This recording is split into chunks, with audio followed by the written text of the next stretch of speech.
Hey folks, Larry from Achieving Reality, the podcast. Have you been trying to figure out what subscription box to sign up for? If you're a movie buff, then I've got what you need, baby! Horror Pack! For just $19.99 each month, you'll get 3 DVDs and an exclusive. Or you can spend $24.99 and snag 3 Blu-rays and an exclusive each month. Just go to horrorpack.com and pick your plan. Now, you've been told what to do, so go do it. horrorpack.com.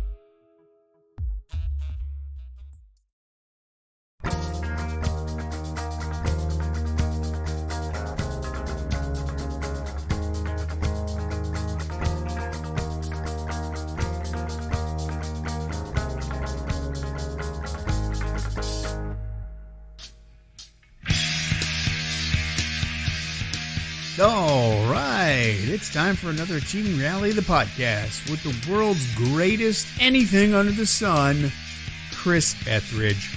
I hope you enjoyed last week's podcast. It's a great talk with Chris Ethridge any time of the year, or day, or week, or month, or whatever. You know how it is. Don't forget to pick up your horror pack and other stuff. All right, so sit back, relax, and enjoy this episode of Achieving Reality, the podcast. We'll see you at the end. Take care now. Bye-bye then. Shooting movies. No, I don't think so. I think that he'll probably... basically, he's done writing stuff on the deadlines, is what he told me. Oh, yeah. Like, he doesn't want to deal with that anymore, so... Great. I can't say as I blame him. Yeah, I can't either. I can't either. That would be kind of a cool thing to do. Nice. Have like a script that you could actually shoot. As you go. Yeah, I've thought about doing a road trip movie, too. I have. But then you'd have Have to... you done one? No, I have one in my head. Oh, right on. Yeah. That would be very But the cool. problem is you have to carry your main character with you everywhere you went. Yeah, I've heard of crews do it where they rent an RV, like a big RV, and they bring the cast and crew, and everybody kind of lives together in the RV, or maybe 2 RVs, you know, if it's big enough or whatever. And I've heard of any films do that. We won't be doing that. Funny enough, the one that I have in my head, you know what I'm talking about. It takes place in and out of an RV. Yeah, well, sure. I mean, that makes. But we have to talk to Tim to find us the most, remote places to film it, because that's where they all take place. That's where it all takes place.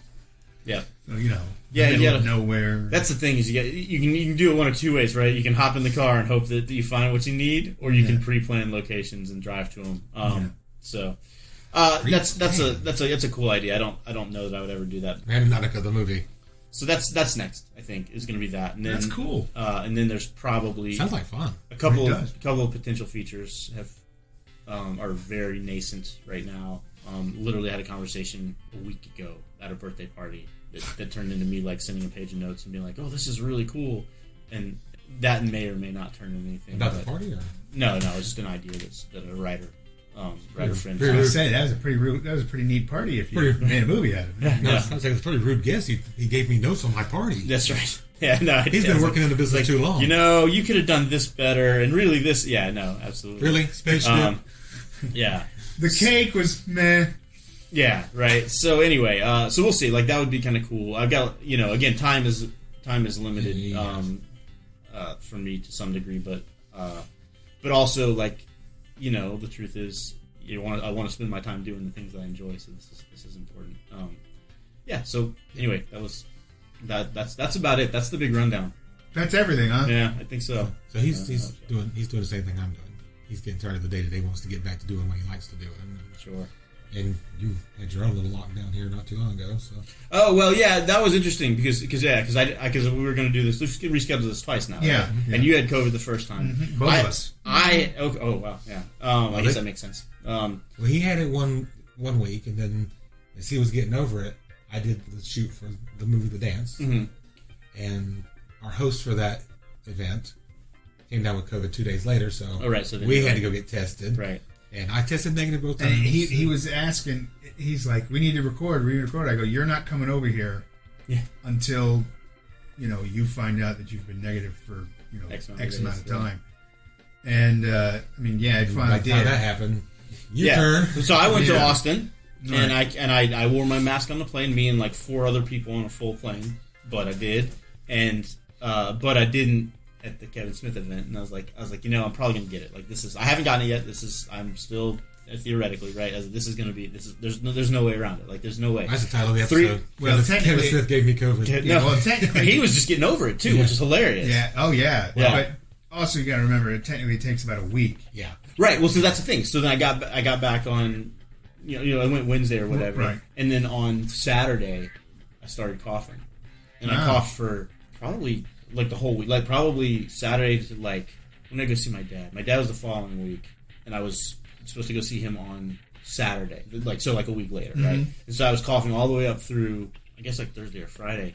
No other symptoms though, just a bad cough. But I was like, this has to be it. Yeah, but you feel weak too.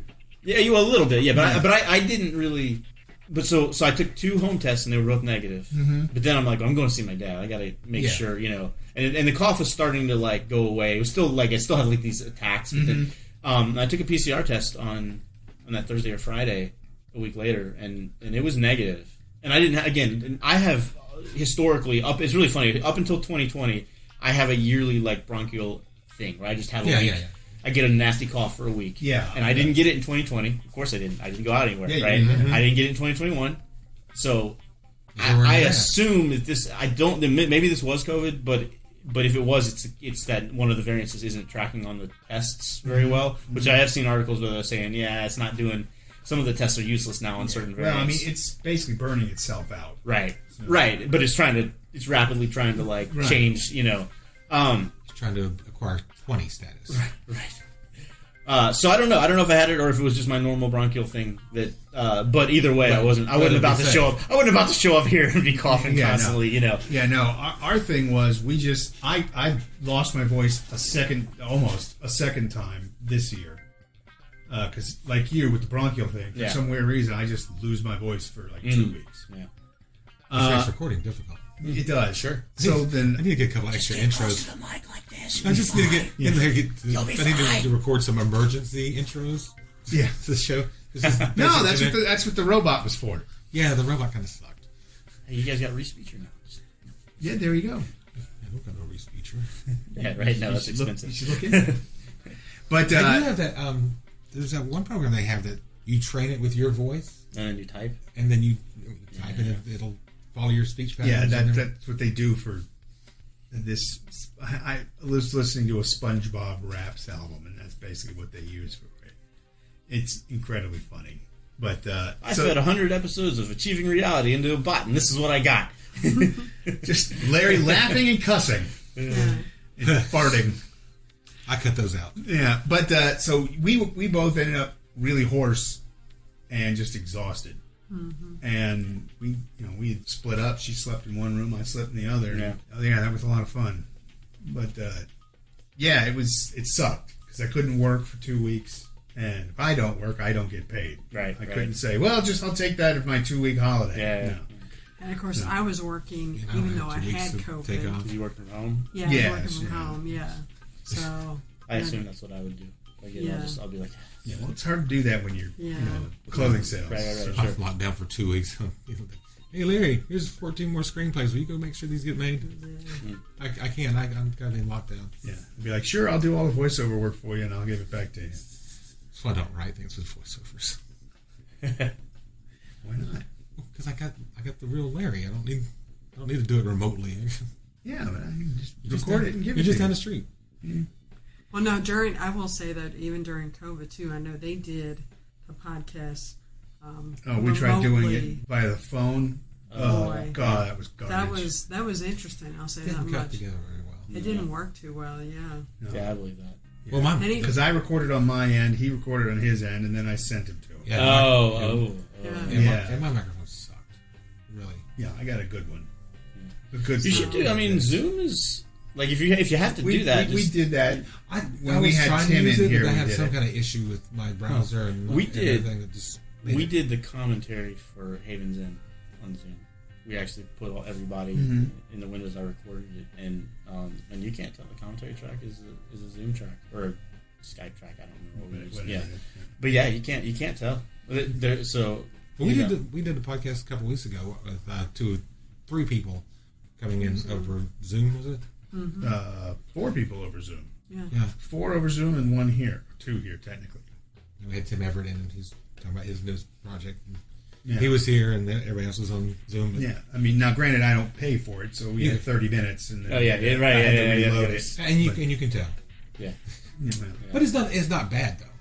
It's not like the old fashioned staticky phone thing. That would have actually made it better. They don't sound like they're here, but they don't sound. Right. Yeah, definitely. But yeah, that was definitely the tool that people were using, Zoom or Skype or Teams or something like that. Yeah. So the Kilroy thing. Yeah. Now you've probably seen the one short. Yeah. Is it the same actor, same depiction of the same character in each character. short? Mm-hmm. Yeah. So you would have to mimic that in some way. Yeah, someone. Right? Yeah, I mean, I'll be real honest with you. I already talked. That's what I called Mike Stanley about. Yeah, like he's a big. You guys know Mike Stanley. He's a big guy. He's a good actor. Mm-hmm. Yeah, I'm gonna have somebody build a mask. I'm still working on that. I got some ideas, but I'm gonna have somebody take the. Once I have the movie, and I can get some good screenshots. I'll give it to him and have him make him mold a mask. Oh, you're talking about doing professional stuff. Yeah, right. I just gonna throw a paper bag over Larry's head and be done with it. Yeah, Yeah, no, yeah. Well, the thing is, some of these, right? That's a good one. Listener. Because you have to use your version of the picture, and some of them have like helmets on, and some Oh, right, have right, like different accoutrements, if you will. See what happens when you listen. What?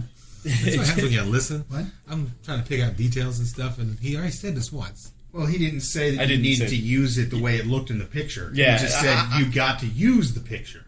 Yeah, I mean, same thing. It's regardless. It is kind of cool. So yeah, and you can buy more than one if you want to have options. So we'll see what happens. Because some of them it can't. Like some of them, like one of them's like one of the sample ones they point out has like a Batman cowl on it, and I'm like, I can't use that. I'm not gonna like fight Warner Brothers over whether it's okay to use a Batman cowl or not. Let me fight you over the biggest property that DC has. No, wait a minute.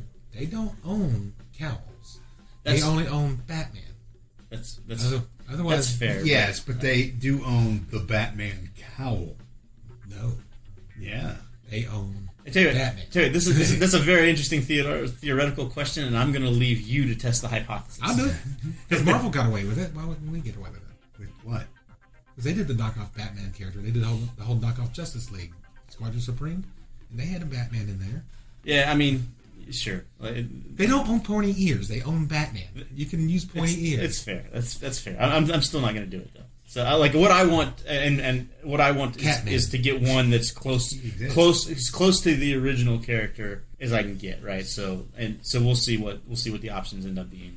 And the thing about the NFTs too is you can trade and buy them, right? So like if someone collect them all. If someone no, you don't want to do that. That's a lot of money. That'll be a lot of money. Yeah, but I can encourage people to do it though.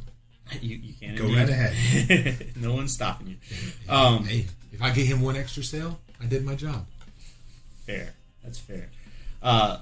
So that's we'll see. But yeah, I might be able to even pick and choose and go, okay, that one looks like something I could work with. I'll buy that one from somebody else. That type of thing. Yeah, you're not the only person thinking this stuff. So. Probably not. No, everybody that's got it is thinking. So get it right. Well, except for the guys who are just there to collect it. Yeah, some people just want to watch the movie. Like he's got several people just want to watch the movie. You don't want to make one. He's got huge. That's what I'm saying. I mean, other than the guy who's like, no, I just want this because I just want this. Yeah. What I'm saying is, get in there early. Yeah. Oh, I trust me. How long does the short have to be? It doesn't matter. Doesn't matter. Yeah. So I'm aiming for on this one probably 15 minutes, which is a long short. I always tell people 10 minutes or left. Did I make that a medium? You said it was a long short. Yeah. It's the medium. Yeah, that's right. They're horrible. Yes, I know. But no, I tell people if you're making a short film for festivals, 10 minutes or less. Like that's I can hands down, right? It's just for the audience's sake. Well, it's not even that. I mean, because the audience is going to sit through a 90-minute block of shorts no matter what, right? So it's what it is the fest programmers have 90 minutes to program films. They want as many people to show up. They want as many fan bases to show up. So it's a lot easier to program 9-10-minute films, or not a lot better to program 9-10-minute films than it is to program 3 30-minute shorts, for example. Like Survivor Type is a 27-minute short because I didn't know any better. Right. I still don't know what I would have done with that. You were being true to the material. Yeah, I was. That was definitely a scenario where I wasn't in the festival world at that point, and I was trying to make something that was I thought was a good interpretation of the thing. So I kind of stand by that in that regard. But No, if I were making something specifically to get into festivals, 10 minutes or less. And because if you're a 30-minute short, you have to be better than 3 other 10-minute shorts to make it worth their while to program. Yeah, that's true. Right? Like, that's literally the decision that's being made there. Mm-hmm. So 10 minutes or less. So that's why Moonlight Sonata with Scissors is 8 minutes. It's right there in the sweet spot. So, but this one will probably be 15 because the market is different. I'm not aiming for festivals. I will send it to some festivals. Right. But the audience is Kevin Smith and whoever else picks movies for the sequel, and 15 is Jay. Right. Mosier. Yeah. Actually, Mosier's not. He's not involved in this one. The guy named David Simcore Productions is. Oh. It's a. I forget his name. David something or other. The very real respected gentleman who's helping Mr. Smith. Right. And so he produced the movie and and all that stuff, and he's also the one that was big into this whole NFT world and said, hey, we could do it this way, type of thing. So. Yeah, so that's the audience, right? It's a very small group of people who I want to see and say, hey, yes, this is good enough to be in our sequel. That's the goal there. So, what's the deadline on having to have it done? Let me see. Let me how I phrase this. They're just saying sometime next year we're going to. Okay, so they haven't pinned it down. So they haven't. Yeah, they haven't made any. So it's like 6 months after the release. And it could be 2 people make a movie and they don't have one. Or it could be that they go ahead and Kevin writes some more and does it himself. And pulls a couple more in. I mean, they'll have plenty of people doing it. Surprise me. Whether or not they'll have quality entries or not. Yeah, exactly. Who knows? Apart from I'm not going. I'm not worrying about the competition on this one. I'm very much focused on. I'm going to make the best one I can make. And make it as professional as possible, and hopefully that's enough. And if it's not, oh well. We'll be here if you need voiceover. Yeah, right on. Well, I'll be here if you need voiceover. I'll still be here. No, that's true. He'll be here. That's fair. And I'll be the only one doing any talking. Yeah, fair. Yeah. You want to borrow the black magic? You can borrow the black magic. What? His black magic camera. Oh no, I've got one. You can do multi-shots. Yeah, I have a phone. Saves time. I tried that once on a movie. I tried to do 2 cameras. It didn't go super well. It seems like it would be such a time saver, doesn't it? It does. The problem is this. It is if you're at multiple locations. So here's the thing. The problem with 2 cameras on an indie shoot is 2 cameras requires 2 ops, right? So that's another person you're paying and feeding, and ultimately you still got the DP still has to confirm both setups and.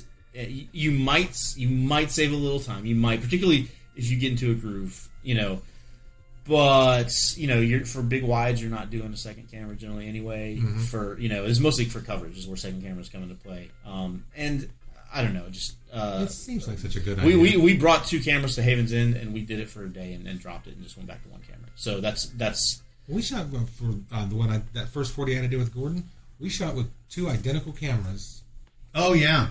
And in the same settings, in the same thing. And one camera's footage came back unusable. It was just so noisy. And the other camera was fine. It's either a problem with the camera or the ISO was off or something. No, he swears the settings were identical. I hear you. Might have had it could have been that. It could have been that. It could have been that he was sensor, this camera here was facing this way and this camera. Oh yeah, lighting is completely different too. That's the other problem too. Is then you have to light for 2 different directions, and that is. But yeah, I mean, when we got a hold of that footage, it's like, oh crap, it's not usable. We don't do it on 48. You can't go back and reshoot. Yeah. So it became security camera footage. Right. Oh yeah, no, I've done that. I did. That works. I'm actually fixing it now. That's actually I have the technology. I did a little 1-minute piece for a project that didn't end up happening, but it was like a promo, almost like a test run. And we did that. We did some security footage mixed in with the real stuff, and that's so much fun. Because it just like it's very much like I don't know if you've ever seen The Town. Oh, I haven't known. Okay, so The Town's one of my favorite movies of all time. You really should fix yourselves. All right. Just like get into that. Watching that is not going to fix it. Oh, I don't know. It's Affleck Affleck and Jeremy Renner. Yeah. I haven't seen him. I know the movie. Yeah, no, it's really, really good. You should watch it. But it starts with some really cool use of regular footage mixed with security cam footage. Yeah, I'm sure that was intentional on their part, not a necessity. No, that was clearly designed. Yes, you're right. But nonetheless, you can. It's just a tool, right? Yes. Every time you see something cool in a movie, like something done a certain way, that's a tool. Put it in your toolbox, and then you get to a situation where you need to pull that tool out. You have it, and you know there's ways. You know you can know how to apply it, or you can say, well, they applied it this way. I'm going to apply it this way. Do something different with it. You know, it's That kind of goes back to the whole Dr. Jenkins thing. Yeah, absolutely. It just shows you how everybody uses, as you put it, the tools that they have. Right. And there you go. Right. And in that situation, it was the tools that they had. Right.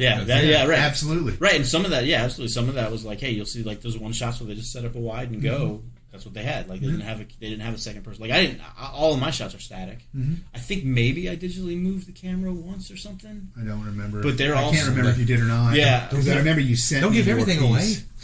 What's that? Don't give everything away. Oh, I'm just talking about how I did it, not the digital camera move. Yeah. Don't share every secret. Oh, I tell you what, Only I pulled off a digital camera move in Haven's End that people who were on set did not realize. Like I was like, wasn't that cool? Like to Harper, I said, hey, wasn't that shot there cool? He's like, yeah, it's so cool. I'm like, that's all digital movement, right? He's like, what? And I'm like, you were there, man. That was locked down. But yeah, pretty wild. Yeah, it just, and a lot of zooms, like light, slight zoom-ins, are digital, because particularly with 4K cameras, if you zoom in 20%, like the computers can interpolate that off that much data so fine that it doesn't matter. It's great. It's 4K changed a lot of how far we were able to push things like that. Oh, very cool. Because there's so many pixels in 4K that. And that's all they're doing. When they're zooming in digitally, they're interpolating based on the amount of data they have, the next picture. So if you've got more data, your interpolation is going to be better. Right. And so 8K cameras, as much as do we need 8K? No, of course not. 4K is about what a 35mm frame is, and it's about what our eyes can see, in terms of resolution. But and those files are huge. And that's just 4K, and they're huge. Yeah, and so 8K files are unreasonable. But the value you do get out of those is more data for interpolation, right? So that's where that's going to be handy in some scenarios. I've taken this framing everything wide now. A little wider, and push in. Sure, yeah, absolutely. That's all very smart because that's just in case I want to do something, I need to fix something or stabilize. If I'm doing stabilization, it won't suddenly wind up off the left side of the screen. Yeah, which is going to be an issue with this last footage because I walk like a baboon. Okay. Apparently, there's just some gates that a gimbal won't fix, Okay. I just because I walk like a baboon. I've got so wait, warp stabilizer, my friend, warp stabilizer. I've got a shot that's on the gimbal. It's fine, but you can see right, but you got it wide, right? Yeah, it's a warp stabilizer. Yeah, that's your friend. And that's another thing for warp stabilizer, which is for the people who don't know, it's a plug-in in Premiere that fixes your shaky cam. Oh. And the way it does that is it zooms in on each frame to a place where it's got all the pixels for every shot, and then so if it's going like this and this, it'll come into the middle and grab that much, and then just fire all the way through, so it's smooth and not shaky. Oh, that's really cool. And if you have more pixels, that works a lot better, particularly if you're a little wider than your intentional. Like that's a perfect use of that. And I did frame that one wide too. There you go. And he is a little wider than he intends. And I am. Aren't we all, man? Aren't we all? Not me. Not you. You've done amazing. Thank you. You've done amazing. Yeah, he won that race. There's like half of you now. Yeah, it's what everybody says. I think that's really funny. It kind of is, because I basically lost an entire person. Yeah. I was doing well. You didn't need that person anyway. Actually, I was in the lead for a couple months. Huh? I was in the lead for a couple months, and he just kind of quit eating altogether. I was like, well, that's a good way to do it. Like I can't eat. It's a good way to do it. I just don't eat a lot. No, that is the key, isn't it? Like at the end of the day, there was several months there where I'd get tests like, it's been 36 hours since I've eaten anything. I'm like, dude, it's called starvation. Eat something. No, that's the whole part of it. He's like, no, I'm fine. I do like the intermittent fasting. That's usually worked for me. Is where I won't start eating until like noon, or something. Yeah, that's my one meal. You want? I do lunch, and that's it. Okay, that's a lot. If I could train myself to do that, it'd take forever, and I'd be miserable the whole time getting to that point. Oh, if I could, you're halfway there. If I could make it a habit, that's what it is. I'm such a creature of habit, but I'm also a creature of habit of breakfast. Eating at a certain time. Now, see, I get up late enough that breakfast doesn't matter, anyways. Yeah, it's the most important meal of the day. Not if you're not awake for it. But you can still have breakfast. Yeah, congratulations! You've been bought by the breakfast syndicate. General Mills loves you. It doesn't matter what time you get up. The first meal you have is breakfast. Technically, so for my lunch, it's my breakfast. That's fair. But I try not to eat more than 1,500 calories a day max. I usually do about 1,000. That I can get closer to. And then calorie. And then I just go. That's how it all started with me, Chris. Mm-hmm. It was both Chris's. 2019 ended, and in case you didn't know, and I was doing the estate sales in 2018, 2019. I got some real good bargains. And he did, and that was it for those because when you locked down. When January started up, the gal that was running our thing was just like, well, I got to wait and see what's going on. And they were under a huge lawsuit. And so then February hit. She got sick. And then March hit. That was it. Yep. No one's going to allow us in their house. Nope. We ain't going to anyone's house. Yeah, but could you imagine if you try to still do them? Those people that go to those estate sales are hardcore. Yeah. And they're at every one before they open. Oh, no, I know. They'd be spreading it round and round. They would not stop going. No, talk about super spreaders. Because a lot of those people kind of make a living. Well, they do that because they all have all the flea markets that you see everywhere, right? Or the antique market, or eBay or Poshmark or any of that. I get it. So that was dead. So for an entire year, I was like, well, we were just living off of her salary here, and I'm just like, well, shit. We got to cut something back. We already we can't go anywhere, so and I already don't go to the movies normally or any of this other stuff. I had to drop Horror Pack. And though that might have been also because of the brewery. Well, that too.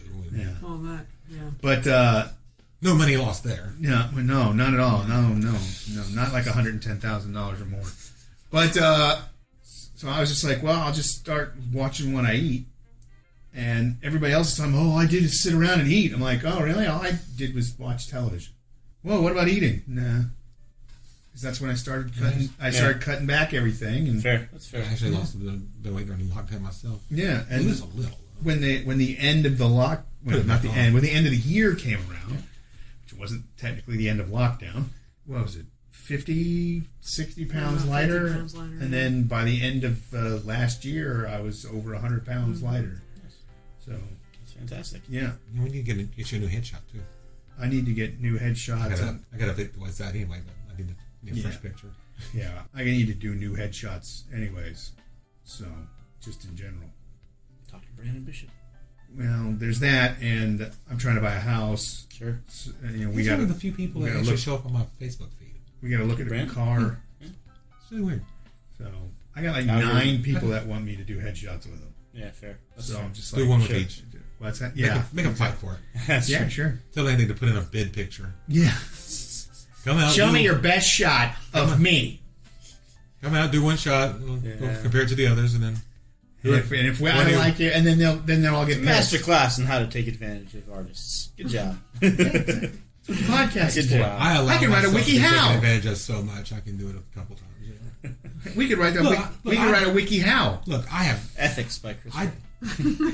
If anybody, it's better than Ethics by Larry. You can ask Larry. Yeah. I mean, who have I turned down? Almost nobody. Their set. I go to their sets and I shoot. And other than you coming back and going, I'm never going to work with Harry, which we're cutting out of the podcast. Yeah, that's not that type of ethics. All right. Yeah, it's okay. I'll cut it out of the podcast. Hey, things go wrong on sets. No, it's the dude he wasn't paying me, which is fine. Yeah, I was, but he was demanding that he wanted footage back to him. Oh yeah, that day, and I'm at work. Yeah. I'm like, dude, I'm at work. I'm gonna sit here and do my job, And he's like, well, we're not getting footage back fast enough. He had not been to a shoot yet.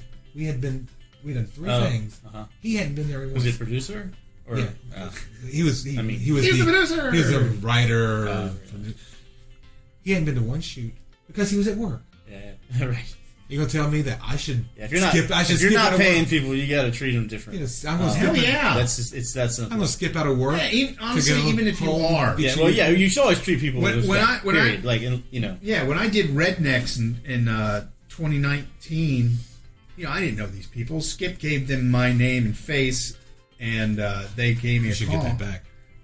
No, it's okay. I got a new one, and my name is Asshole. So I actually have a shirt that says, "That's Mr. Asshole to you." Delightful. It's great. But one of his friends gave it to him. Believe it or not. I have one it's got in very small text right here, like it's really hard to see, and so you lean in close, and it says, "Nosy little asshole, aren't you?" I love that. But I didn't know anything about them, and they did pay me for that, and they were so cool. I mean, he even ended up using me for another one during lockdown. I did the voiceover work for him for that. Wow, it just slipped my head, which is really terrible. Oh, Revelations and Death. And it went to festival. It did go to festival. It's gone to a few festivals, and it won a couple. One in Chicago. It won Best Cinematographer here in Atlanta.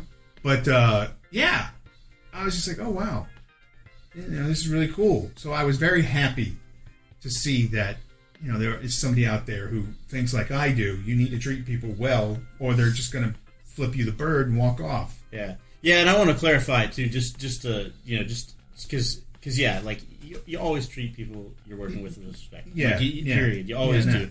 The difference between like free and paid is usually time. Oh, right? Yeah, absolutely. Like if you're getting paid to do something, you should probably deliver it in a timely manner, et cetera, et cetera. Right. If you're relying on someone's free time that they're donating, you just can't expect the same amount of... No, you can't say, by the way, you're going to be here all day. Right, exactly. Like, look, if they will, great, but if I can only do 6 hours today... Yeah. Or making demands. Like Chris does that with me. When I had the brewery, and we were doing Hamlet, I had to come in. I had a set amount of time. It was taking us forever to get anything done. And so Marisa and I did our lines, and I jetted. Yeah. And then yesterday, I had to work again. And I did most of my lines, and then, ran, and then jetted. And that was it. Right. Maybe has some weird condition where one of the words I write in the script completely eludes him. And he can't get that one. It's not like is the word elude? No, it's not. No, it's not. It's not even. It's not necessarily a complicated word. It's just there's some word that I include in every script that will not stick in his head. Pineapple. No, pineapple would always stick in his head. They're so big, you can't get them back out. That's right. What was the one yesterday? Exactly. It wasn't so much the word as it was the sentence. It was the last sentence that I had to say. I just couldn't remember. We were never really here. Yeah, but it was that whole sentence. I have a lot of trouble with that sentence these days. I didn't realize there was a movie called "You Were Never Really Here." Oh yeah, that's actually a rather popular movie. Yeah, apparently a very good movie. Yeah, it is. It is. I don't like it as much as some people. I have friends. There's a debate there. Well, I think it's good. Some people think it's the greatest movie ever made. And God bless it's you. very well whatever you like. No, that's Citizen Kane. Hadn't even crossed my radar, and I'm sitting here got an entire short based around the sentence. We were never really here. It has nothing to do with anything in that movie. Yeah, but it's like, it didn't matter. I'm going to do this now because that'd be just like asking, "Are you afraid of the dark?" So I had to change the title first off. Oh, yeah. You Which did. It hadn't been put out, so it doesn't matter. Yeah, you're fine. Yeah, totally. And then had to do variations on the line, so I don't have everybody saying that same line. Right. I like to improvise. What you can give me? Directors love that. You can give me the script. Depends on the scenario. Yeah, well, you give me the script, and I enjoy. You enjoyed a lot more after you've gotten the shot you wanted, right? Doing, what it is. Depends on what it is. It really does. But if you're giving me, like voiceover stuff, you're like, here's the script. Yeah. I'm going to read it, and I might change a word here and there because it just doesn't sound right to me. But I'm going to read it as written, in whatever voice you want or whatever. Right. All right. We're going to pause for a second. Okay.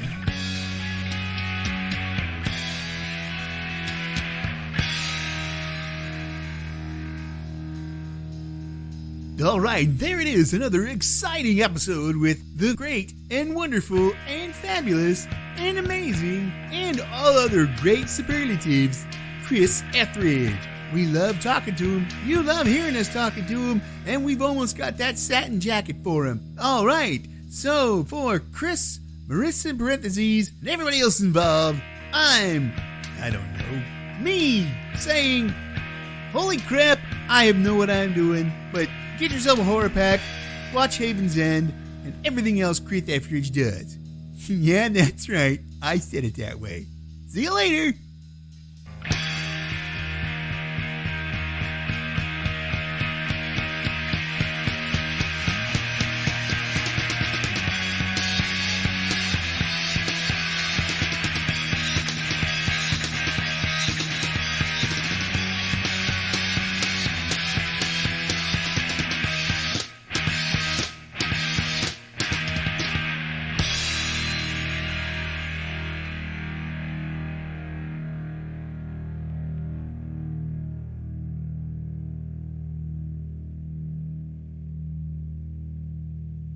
I was just gonna throw a paper bag over Larry's head and be done with it.